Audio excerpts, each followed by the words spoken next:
ஏசு கிறிஸ்தினி நாமத்தில் உங்களை வாழ்த்துக்கிறேன். உங்கள் சகோதரி எஸ்தர் பாரதி. எனக்கு பின்னாடி ஒரு விஷயத்தை உங்களுக்கு காண்பிக்கிறேன். பார்த்தீங்களா, எத்தனை கப்ஸ் இருக்கீங்க?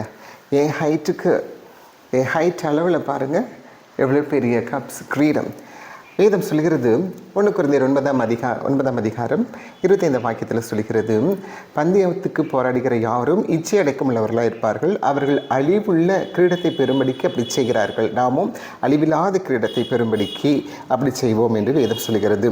பாருங்கள், அழிவுள்ள கிரீடம், அழிவில்லாத கிரீடம். இந்த கிரீடம் எல்லாம் என்ன செய்துவிடும்? அழிஞ்சு போயிடும்.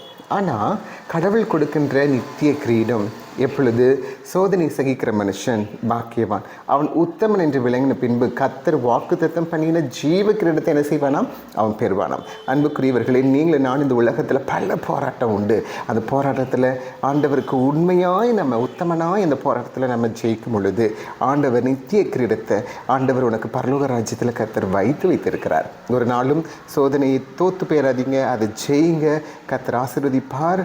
பாருங்க, இச்சை அடக்கம் உள்ளவர்களாய் அவன் பல ப்ராக்டிஸ் பண்ணி ஹெவி ஹார்ட் ஒர்க் பண்ணி தூக்கத்தை மறந்து அவன் அந்த போராடி அந்த ஓட்டப்பந்தயத்துலேயோ எந்த கேம்ஸ்லேயும் அவன் ஜெயிச்சிடுவாங்க. ஆனால் நீங்களும் நானும் ஆவிக்குரிய ஓட்டம் உண்டு.